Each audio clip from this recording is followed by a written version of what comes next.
They get the packets, put them on all their devices, and then remotely they can store malicious code within each app. So that's where I found a bunch of Minecraft. What appears to me, I couldn't open it. What appears to me is pretty deliberate and nefarious, because it's not a coincidence that suddenly my son was allowed to play Minecraft with other people a week before. He kept insisting that I download Minecraft and play with him. His father was encouraging him to bond with his mother, who he normally restricts me from, having really anything to do with. Why is that? Oh, it's because when I opened the Minecraft, when I was on the phone with my son, who was insisting it, mind you, my sons live under the fight or flight regime of somebody that if they don't do what he says, a fight or flight goes off in them, and there's no question, there's no hesitance. That's called years of conditioning and breaking. So my kids do whatever this man says. So when I tried to open it, I had downloaded the app earlier that day, and when I opened it, someone had already been using it. There's already tons of activity on it, and which would be, odd if nobody had access to my devices remotely. So these APK packets are not local. They're up in the cloud. That's why they can manipulate my phone. They can put a shell, what's called a shell. It's a false front on the victim's phone, and then they remotely control everything from the background. They get a device that's compatible with the software. They clone it, so they have a mirrored account of everything, and then they use their knowledge of hacking to prevent or even elicit or even falsely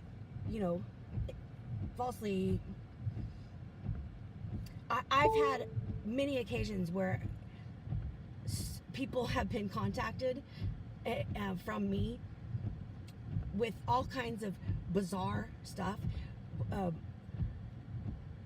cut and pasting of some notes that I've made. I mean, my whole life has just been slandered.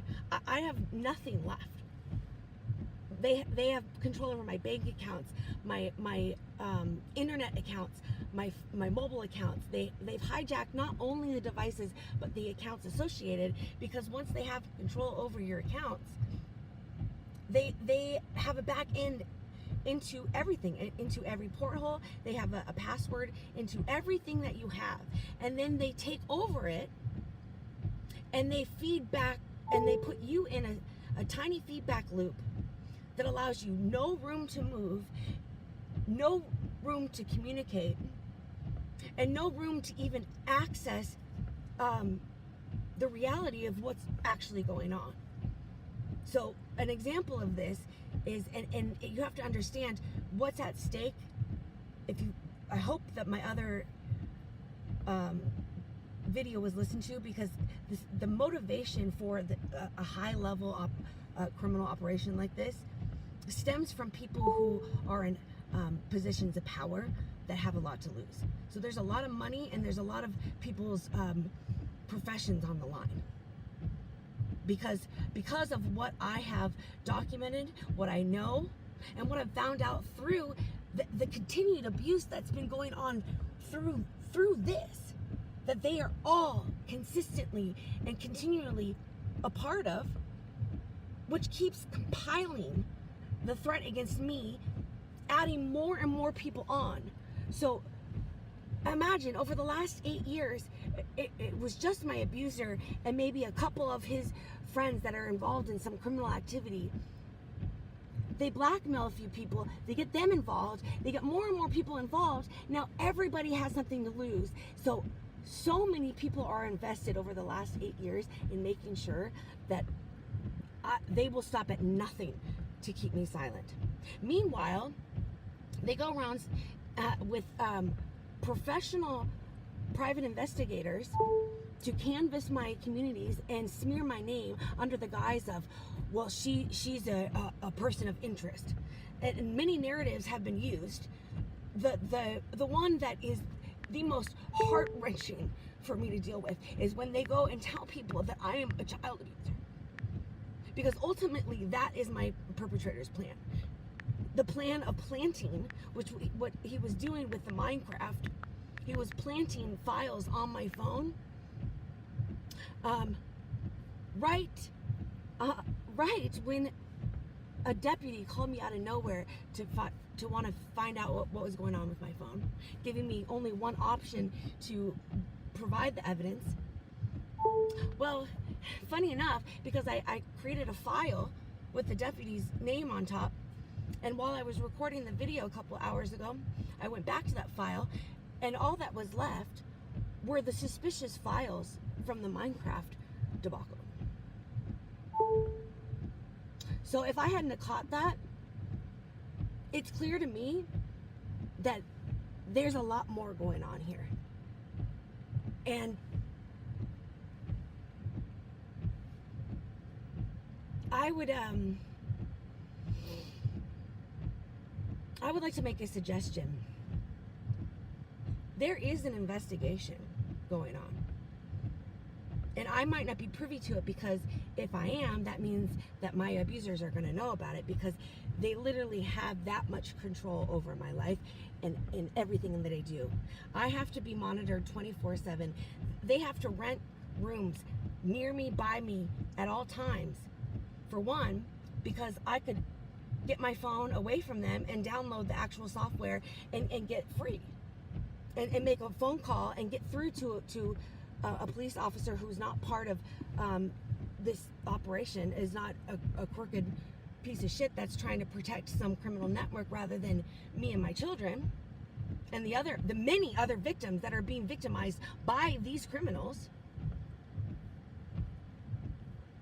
How dare I have the opportunity to have local, normal software on my phone? How dare I have the opportunity to just get text messages from my family and friends?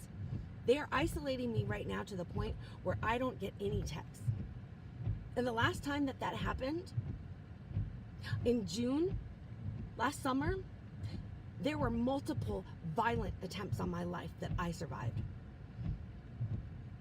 And I survived because an undercover officer brought me back to life through Narcan. That's how serious all of this is.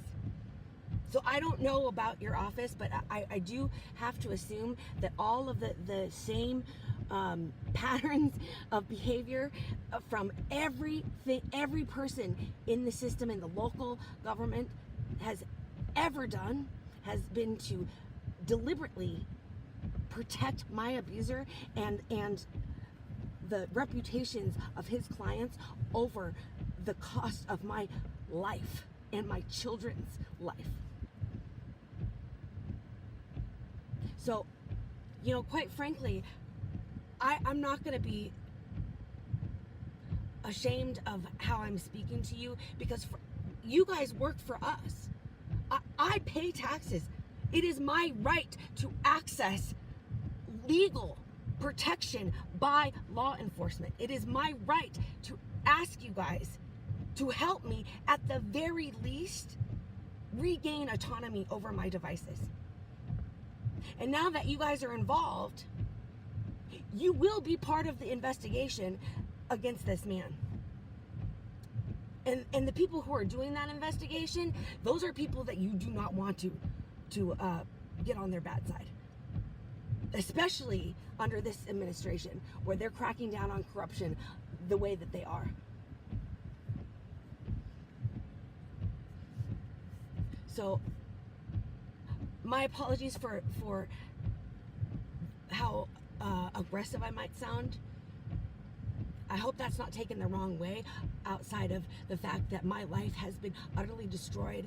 I have been horrifically abused, and my life has been, there has been attempts on my life and an ongoing, overt, in my face.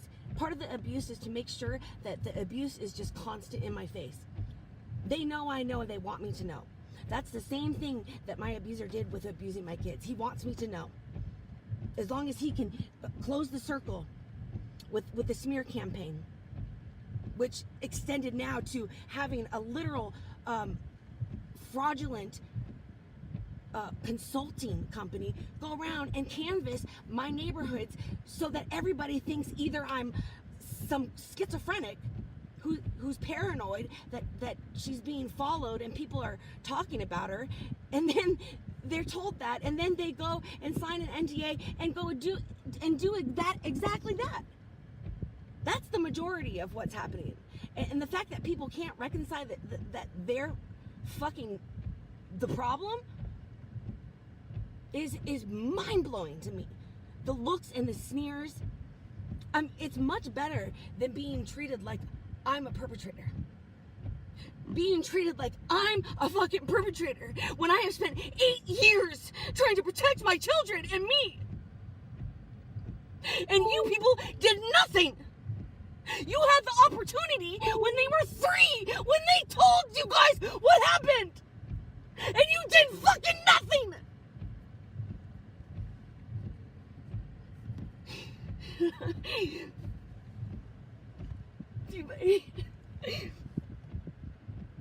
You might have heard in my last video, my laugh is not coming from some like place where I'm above feeling anything. I am so far gone and so past my ability to deal with this fucking sick bullshit and all of the people involved that it's fucking laughable. It's laughable that everyone who is trying so hard to make sure that I fail and that I'm silent and that I'm kept literally imprisoned, and they can't look at the fact that my children are being hurt in the way that they are, and that's what they're protecting. Because if that's what you guys stand for, be my guest and go ahead, continue to try to help this man plant some bullshit on my devices, which in the end is never gonna pan out. Not with the amount of stuff that is on him. Not with the amount of just sheer evil that's been documented that man is capable of.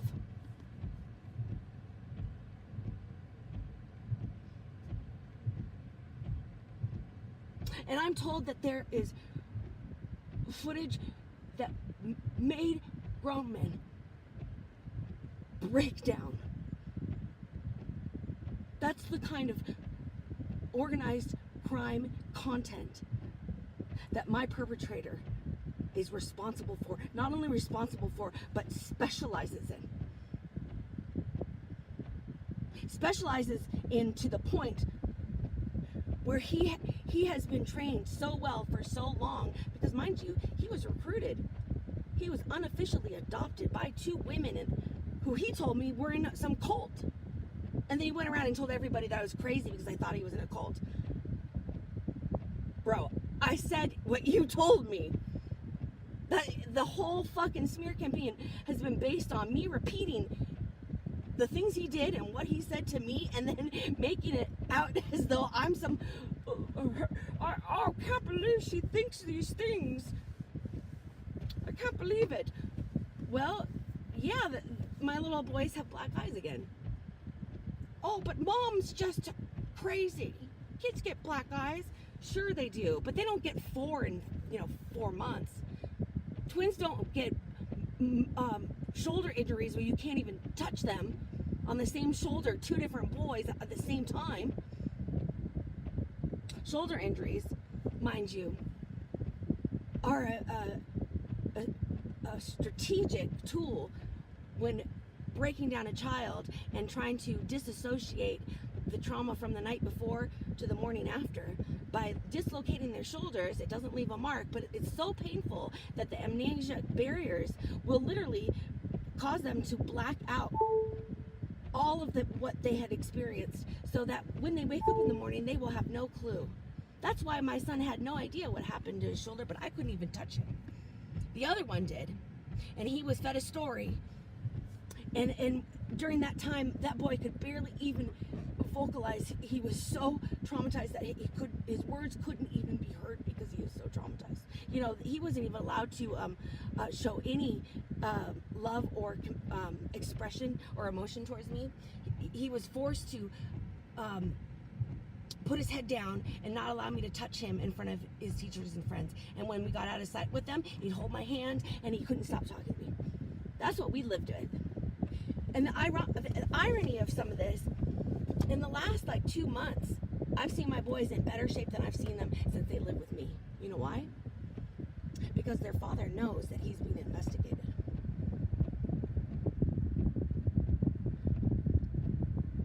There's been so much that has happened to me that's been done in such a sophisticated, covert way that I can't even talk about it because, again, it's unbelievable. And if I say anything remotely exposing the crimes that my kids and I have endured, I will be punished in far worse ways. It's not only that I cannot get a job and support myself without somebody actually helping me. And mind you, I'm not asking for an investigation. I am asking for help to simply just stop the private investigator operation, which is illegal, and get me some devices and some internet and my accounts back in my name. And if you guys can't do it, then you can help me speak to the FBI to get it done. Because it is my right.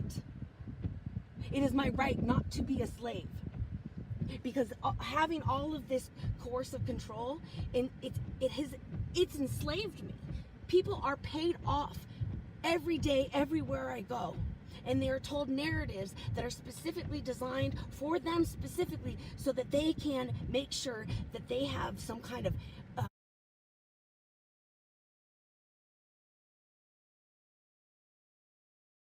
skin in the game against me. That's why they sign NDAs, because nobody can talk about it with each other, because they're all being fed a different narrative. And right in the middle, here's a woman that these people have no idea who she is. But they will find out. And my children will come home to me